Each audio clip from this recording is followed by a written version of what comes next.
क्या आपने कभी सोचा है कि बिना तलवार, बिना सेना और बिना सत्ता के भी कोई इंसान पूरी सभ्यता को चला सकता है?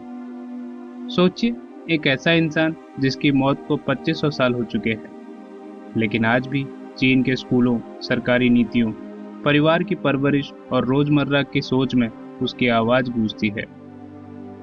शहर बदले, राजवंश बदले, राजा आए गए, लेकिन उसके वाक्य इतने ताकतवर थे कि पूरी सभ्यता की रीढ़ बन गए। यही थे कन्फ्यूशियस, जिन्हें चीन की आत्मा कहा जाता है। प्राचीन चीन में चारों तरफ राजनीतिक उथल पुथल चल रही थी। छोटे छोटे राज्यों के बीच लगातार युद्ध हो रहे थे। सत्ता के लिए राजाओं की अंधी महत्वाकांक्षाएं बढ़ गई थी। भ्रष्ट अधिकारी, टूटता हुआ नैतिक तंत्र और एक ऐसी प्रजा जो दिशा खो चुकी थी। ऐसे माहौल में एक दुबला पतला शिक्षक गांव-गांव घूमकर सिर्फ एक बात सिखा रहा था कि अच्छा समाज बनाना है तो पहले अच्छा इंसान बनो।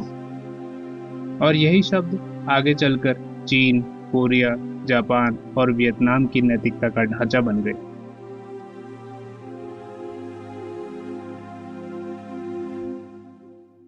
कन्फ्यूशियस का जन्म लगभग 551 ईसा पूर्व चीन के लू राज्य यानी आज के शानडोंग में हुआ था। वह एक ऐसा दौर था जब चीन युद्धरत राज्यों के काल जैसी अशांत स्थिति की तरफ बढ़ रहा था। कन्फ्यूशियस के बचपन का नाम कोंग क्यू था, जिन्हें बाद में दुनिया कन्फ्यूशियस के नाम से जानने लगी।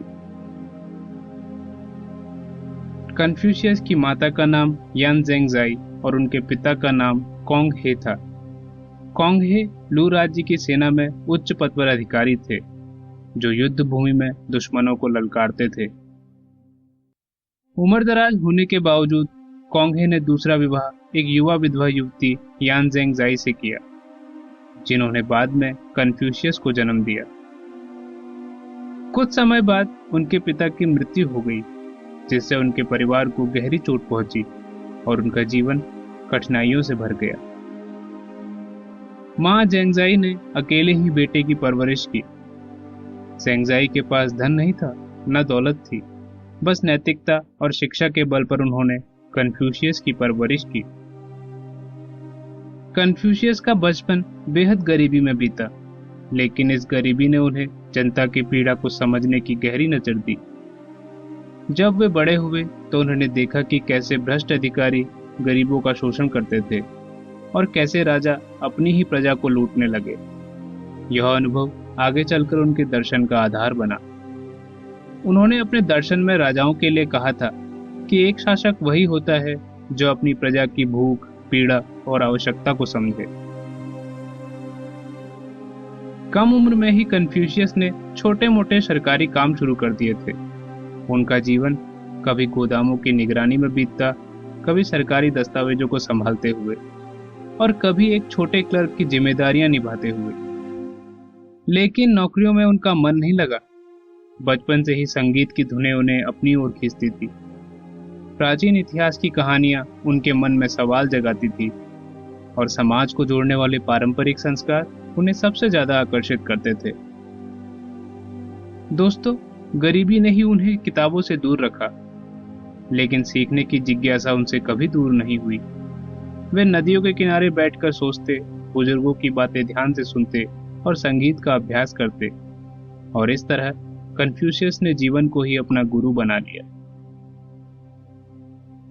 कन्फ्यूशियस का जीवन सिर्फ विचारों की कहानी नहीं थी, बल्कि जिंदगी के अनुभव से गढ़ा गया एक दर्शन था। बड़े होने पर कन्फ्यूशियस ने 3 विवाह किए और उनके 8 संतानें हुई। उनके लिए परिवार का अर्थ सिर्फ निजी जीवन नहीं था, बल्कि परिवार उनके दर्शन में सही रिश्तों का प्रतीक था। गरीबी ने उन्हें बहुत कुछ सिखाया। उन्होंने समझा कि सच्ची समृद्धि धन में नहीं, बल्कि चरित्र में होती है। इंसान का मूल्य उसके पास कितना धन है इससे नहीं, बल्कि उसके आचरण, उसकी ईमानदारी और उसके व्यवहार से तय होता है। यही बचपन की कठिनाइयां और अनुभव उन्हें धीरे धीरे एक साधारण इंसान से महान शिक्षक बनाती चली गई। बाद में यही कन्फ्यूशियस एक ऐसे गुरु बने जिन्होंने 3000 से अधिक शिष्यों को शिक्षा दी। दोस्तों, जिस समाज ने कन्फ्यूशियस को गढ़ा वो खुद बिखर चुका था और अब उस समय को समझे बिना कन्फ्यूशियस के दर्शन को समझना नामुमकिन है। तो चलिए जरा पीछे चलते हैं, उस चीन में जहां सत्ता लड़खड़ा रही थी, राजा कमजोर पड़ चुके थे और पूरा देश अराजकता की ओर बढ़ रहा था। दोस्तों, कन्फ्यूशियस के जन्म के समय प्राचीन चीन में एक ऐतिहासिक राजनीतिक तूफान चल रहा था, जहां ना कोई कानून था ना कोई नियम, यानी सत्ता का कोई पक्का मालिक नहीं था।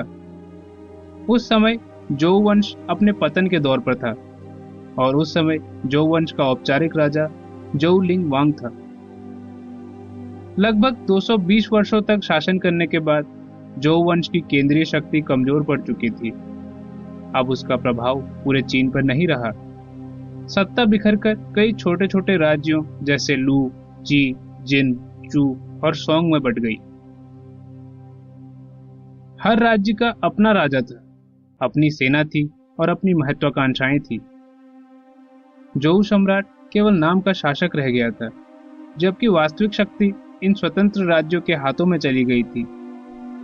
देश में 180 से भी ज्यादा छोटे छोटे राज्य बन गए थे और हर राज्य एक दूसरे को निगल जाना चाहता था। दोस्तों, अगर आप इस विषय में और जानना चाहते हैं तो आप मेरी चीन की सभ्यता की अद्भुत कहानी वाली वीडियो देख सकते हैं, जिसमें मैंने चीन के सभी वंशों के इतिहास को विस्तार से बताया है। खैर, अब इस कहानी को आगे बढ़ाते हैं। तो इसी उथल पुथल के बीच चारों ओर सिर्फ अव्यवस्था और निराशा का साया मंडरा रहा था। तब लू राज्य के एक साधारण से गरीब परिवार में कन्फ्यूशियस बड़े हो रहे थे। उनकी आंखें सब कुछ देख रही थी कि कैसे राजा तलवार के दम पर शासन करता था, लेकिन प्रजा का भरोसा खो चुका था। धीरे धीरे जो कुछ भी कन्फ्यूशियस अपने आसपास देख रहे थे, उससे उनके मन में एक गहरा सवाल पैदा होने लगा। उन्हें लगने लगा कि समस्या तलवारों, सेनाओं या युद्ध की ताकत में नहीं, बल्कि असली समस्या इंसान के मन और चरित्र के अंदर छिपी है। वे समझने लगे कि जब तक इंसान भीतर से सही नहीं बनेगा, तब तक उसका चरित्र मजबूत नहीं होगा और तब तक कानून काम नहीं करेगा। सेनाएं भी समाज को नहीं बचा पाएंगी और युद्ध कभी खत्म नहीं होंगे। यानी वो समझ गए थे कि समाज बाहर की किसी शक्ति से नहीं, बल्कि इंसान के भीतर की नैतिकता से ही सुधर सकता है। और यही से कन्फ्यूशियस का सफर शुरू हुआ। ना उन्होंने तलवार उठाई, ना सत्ता पाने की कोशिश की और ना ही उन्होंने कोई विद्रोह किया। उन्होंने बस इतना कहा कि अगर इंसान अपना फर्ज सही से निभाए, राजा राजा की तरह व्यवहार करे, पिता पिता की तरह और बेटा बेटे की तरह, तो समाज अपने आप ठीक हो सकता है, बिना किसी लड़ाई या क्रांति के। यही सवाल कन्फ्यूशियस के भीतर लगातार गूंजता रहा कि अगर सत्ता और तलवार समाज को नहीं बचा सकती, तो फिर समाज बदलेगा कैसे? इसी सवाल का जवाब ढूंढते ढूंढते कन्फ्यूशियस एक निष्कर्ष पर पहुंचे कि समस्या राजाओं में नहीं, शिक्षा की कमी में है। और यहीं से उन्होंने वह रास्ता चुना जिसने चीन के इतिहास की दिशा बदल दी, एक शिक्षक का रास्ता।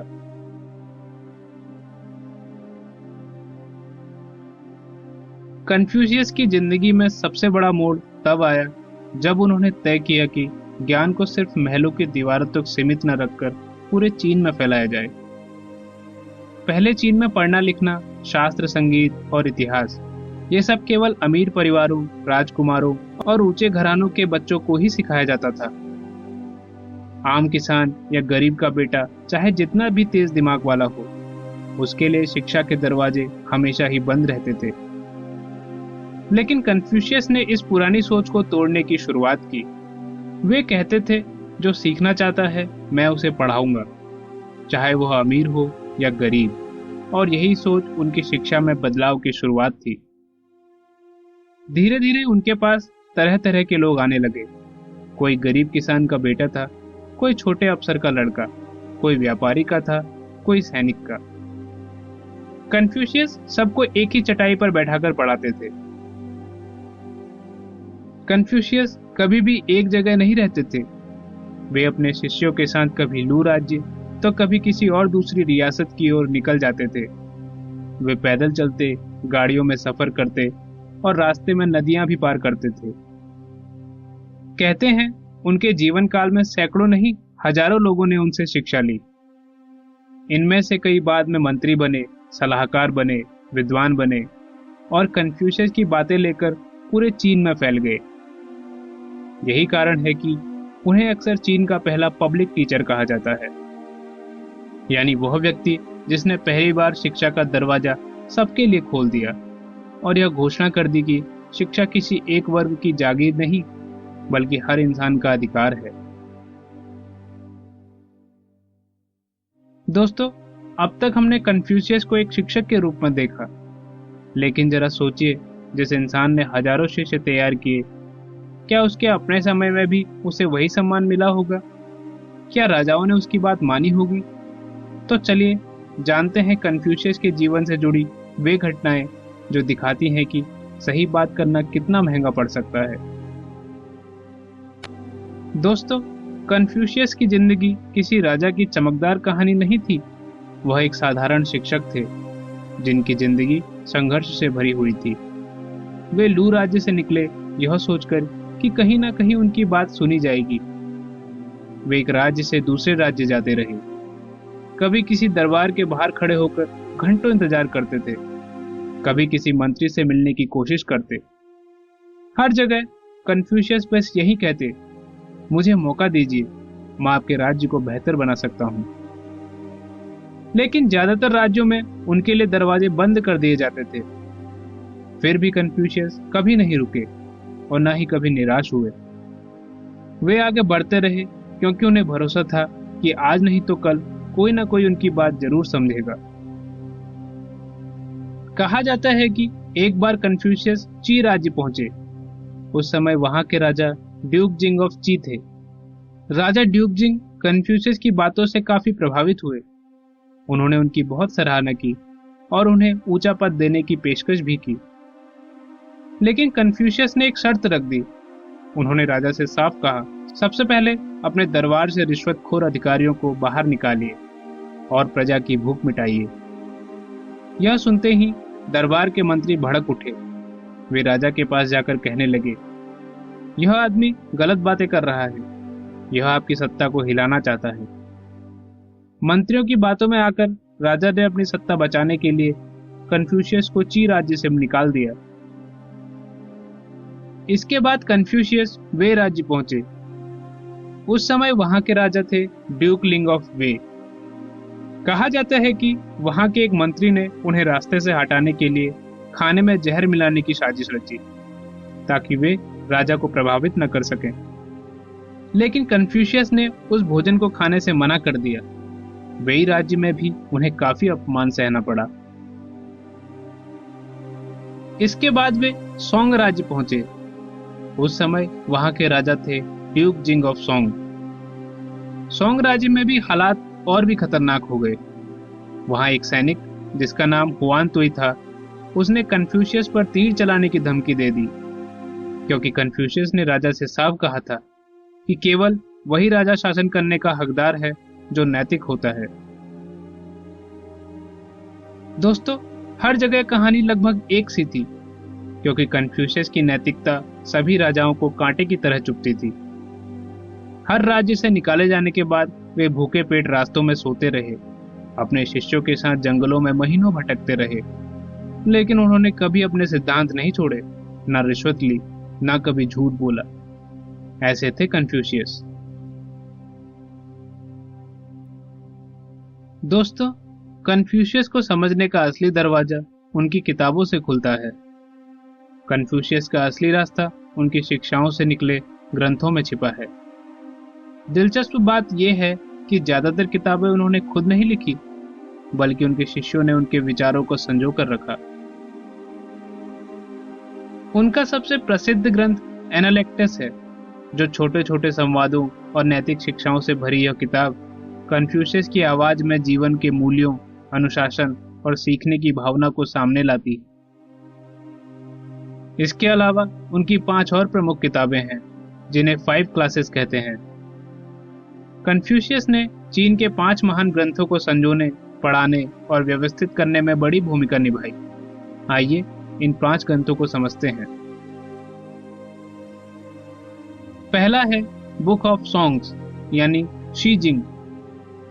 यह ग्रंथ प्राचीन कविताओं और गीतों का संग्रह है। कन्फ्यूशियस इसे इसलिए जरूरी मानते थे क्योंकि इनके जरिए इंसान का दिल कोमल और संवेदनशील बनता है।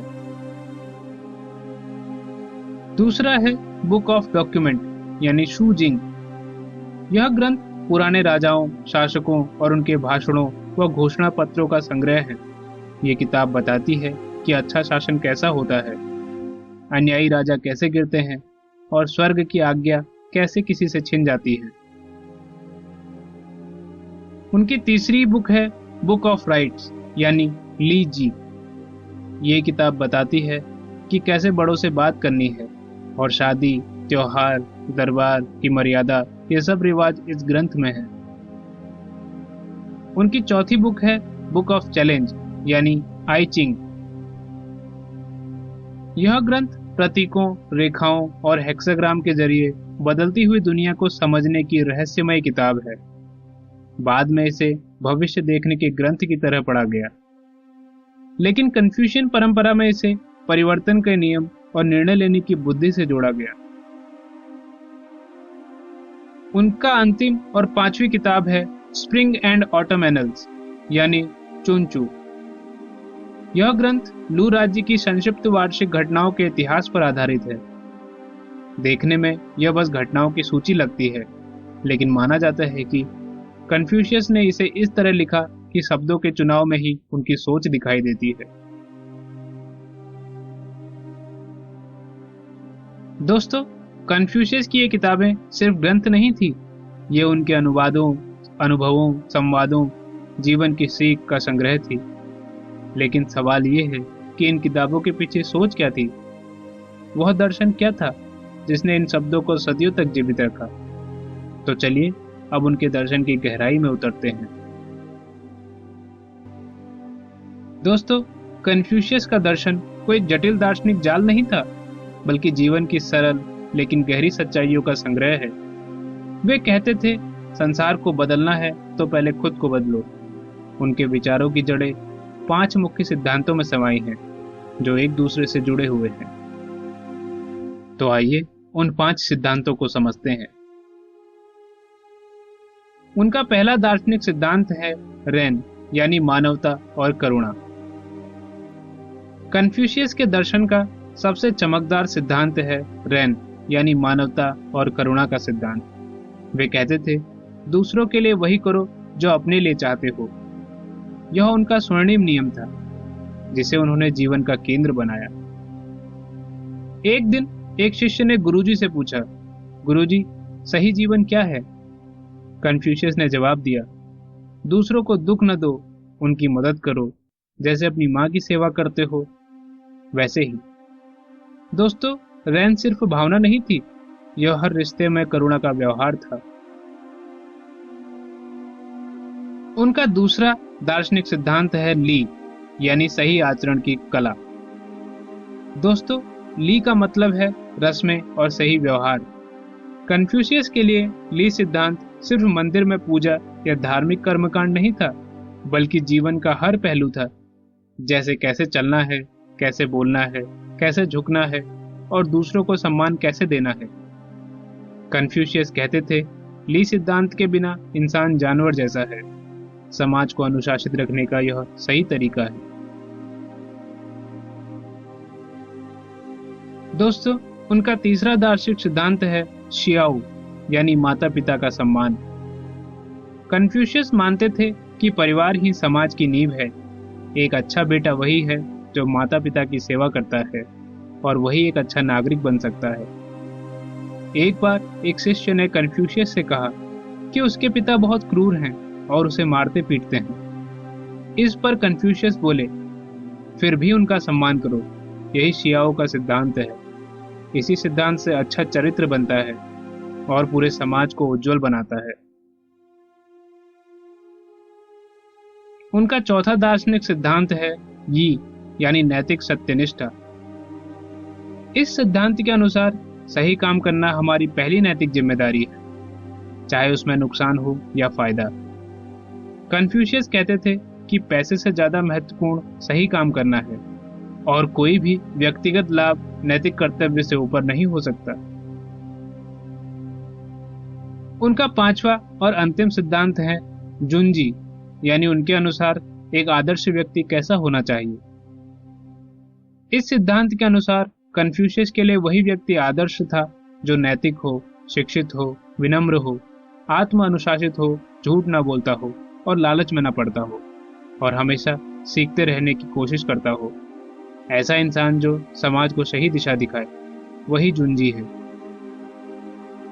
ये सभी सिद्धांत एक दूसरे से जुड़े थे और कन्फ्यूशियस ने इन्हें सिर्फ किताबों में नहीं, अपनी जिंदगी में जिया और यही उनकी अमरता का राज था।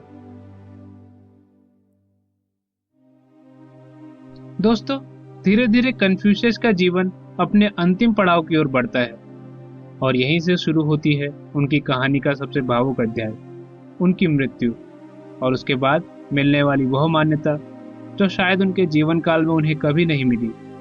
तो आइए उनकी मृत्यु के बाद की मान्यताओं को जानते हैं। दोस्तों, कन्फ्यूशियस की मृत्यु 479 ईसा पूर्व में लू राज्य के एक साधारण से घर में हुई थी। उस समय वे बहुत वृद्ध और कमजोर हो चुके थे। उनके चारों ओर उनके प्रिय शिष्य बैठे थे और कमरे में गहरी खामोशी थी। आंखें नम थी, दिल भारी था। तभी शिष्यों में से किसी ने दुखी स्वर में कहा, गुरुजी, आपकी शिक्षाएं राजाओं ने नहीं सुनी। कन्फ्यूशियस ने यह सुना और हल्की सी मुस्कान के साथ बोले, आज नहीं सुनी, लेकिन आने वाला समय जरूर सुनेगा। इन्हीं शब्दों के साथ वह महान शिक्षक सदा के लिए मौन हो गए। कहा जाता है कि यही कन्फ्यूशियस के अंतिम शब्द थे। दोस्तों, उनकी मृत्यु के बाद सब कुछ बदल गया। उनके शिष्यों ने एनालेक्टस को संभाल कर रखा और सिविल परीक्षाओं में कन्फ्यूशियस की शिक्षाएं अनिवार्य कर दी गई। हर विद्वान को उनके सिद्धांत पढ़ने और समझने पड़े। समय बीतता गया, लेकिन कन्फ्यूशियस का प्रभाव और गहरा होता चला गया। उनके सम्मान में मंदिर बनाए गए, जिन्हें कन्फ्यूशियस टेम्पल कहा गया। यह मंदिर आज के कुफू शांदोंग प्रांत में स्थित है। इन मंदिरों में मूर्ति पूजा नहीं होती, बल्कि उनके विचारों और शब्दों का सम्मान किया जाता है।